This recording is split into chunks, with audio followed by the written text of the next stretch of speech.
Welcome on board then Sudipta Roy, MD and CEO at L&T Finance, joining in on the show right now to talk about how their numbers have been. Sudipta, great to have you on the show. Tell me how the overall macro environment has been, especially microfinance as a segment where the industry itself is facing issues. Yeah, so if you see the macro environment, especially on the microfinance sector side, has been going through some challenges for the last couple of quarters. In fact, the deterioration in the macro environment started around April, May of the last calendar year, and on the back of severe heat waves, and also there was a general election during that time, in which also we saw some slowdown in some of the government spending during that period as well. Post which, we had a very good monsoon, but the fact is that during the course of the monsoon, some of the states had got hit by sort of debilitating floods. There was a flood in some parts of in Gujarat, and there was like a massive flood in Bihar, and which impacted a lot of our customers as well, and led to a lot of displacement of people, temporary displacement of people, which also impacted our collections efficiencies, especially in the microfinance business. As we also, what we saw was that, there were some adjacencies in the two-wheeler business in which we saw certain macro challenges related to the rise in credit cost in the early part in April and May in the two-wheeler business as well, which has settled down right now. But the fact is that because of that, we have been very cautious in our disbursements, and that led to a holding pattern in our two-wheeler disbursement. And because of the challenges that we saw in the microfinance sector, it has led to a sequential degrowth in our microfinance segments, because we implemented a lot of strong credit guardrails, and we made sure that our disbursements during this period is made to absolutely solid credit customers in this sector. How much pain is still left in the microfinance business? Because 30% of your AUM is coming from there.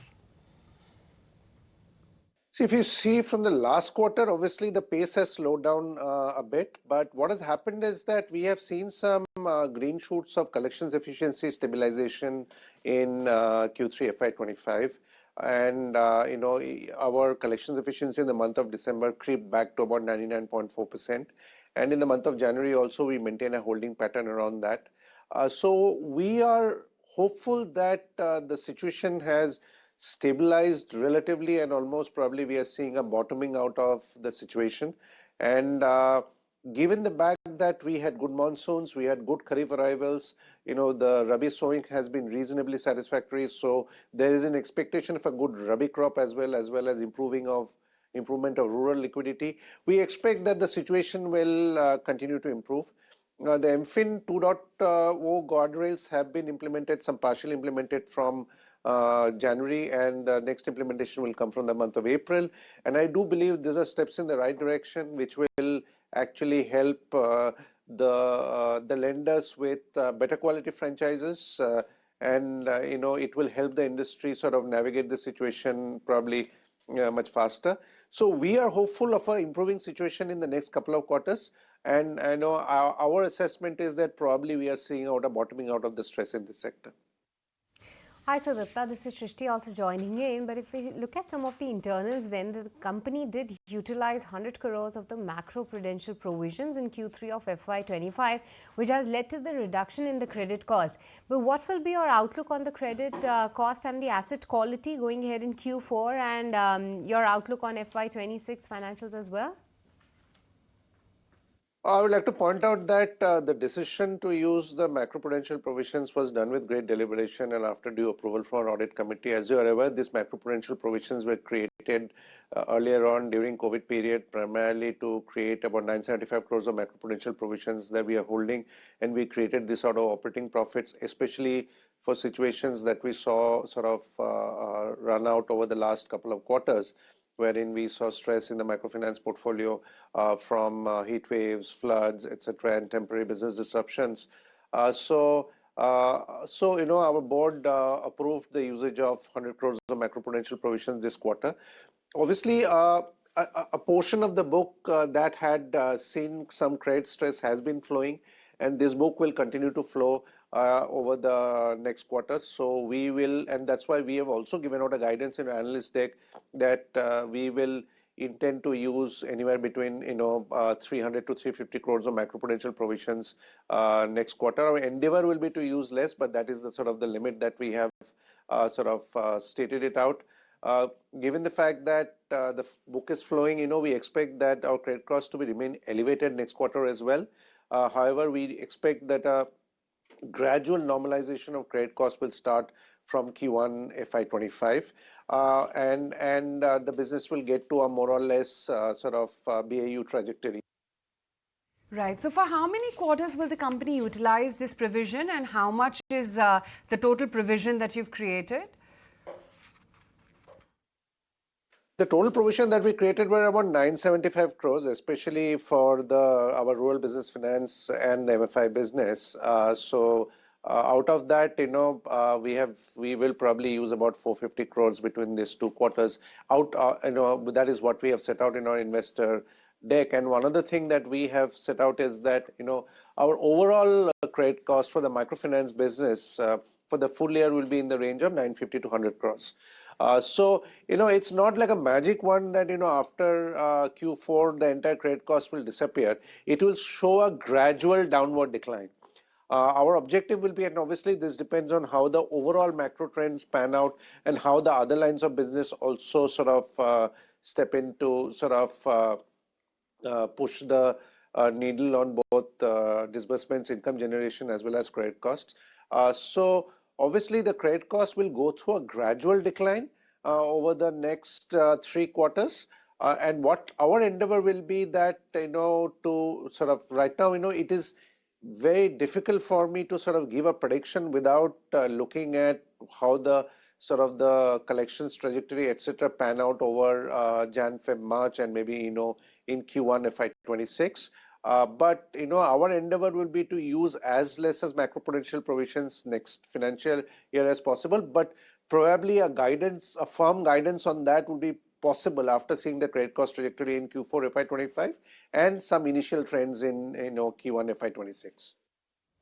But will you be able to achieve your Lakshya 2026 targets, or will you make any changes to the same, especially on the ROA and the GNPA front? See, we remain committed to achieving the Lakshya 2026 services. Many of the target parameters have been met. The retailization target parameter has been met, and though our CAGR growth rate has been 25%, this quarter is 23%, and primarily this is self-driven. We have tempered down our disbursements during this period just to be cautious. Still, we are at a 23% year-on-year growth rates in terms of AUMs. The only thing that has probably seen a little bit of change this quarter is primarily the ROA trajectory, and driven by the little higher credit costs that we have seen this quarter.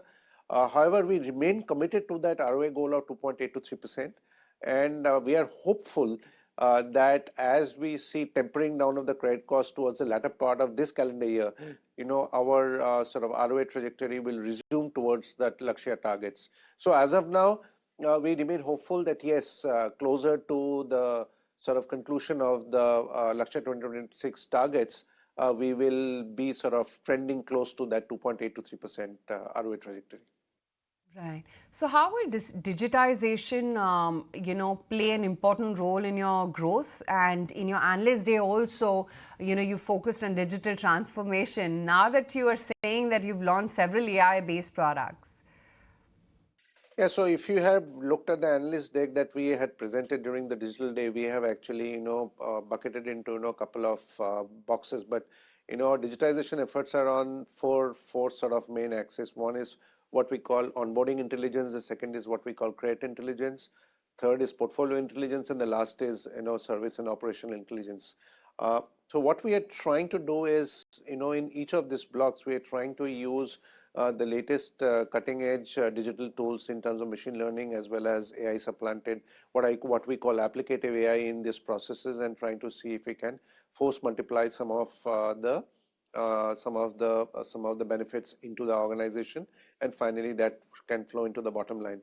Now, the first 2 blocks that we picked up actually for was obviously credit intelligence and the onboarding intelligence part. Now, the fact is that in the credit intelligence part, we have done quite a lot of work. And if you see our three-dimensional credit engine, which we call Cyclops, has been working quite well. Our Cyclops engine actually was operationalized for the two-wheeler business in a beta mode in June 2024. And now in December 2024, the entire two-wheeler business is now operationalized under Cyclops. We gradually scaled it up. Now 100% of that business is under Cyclops. We operationalized Cyclops for the farm business in December 2024, and obviously it is under scale up right now. This quarter, we'll operationalize it for the SME business, as well as we will start work on operationalizing it for the personal loans business. So overall, on the credit side, we are doing a lot of work, and it has shown a lot of early green shoots of results, which we have included the details of that in our analyst deck. All right, so stress in the microfinances seem to be bottoming out. That's the word coming in from Sudipta. But with this, we'll let you go on that. Thank you so much for taking the time out and speaking with us. If you like this video, then like, share and subscribe to ET Now.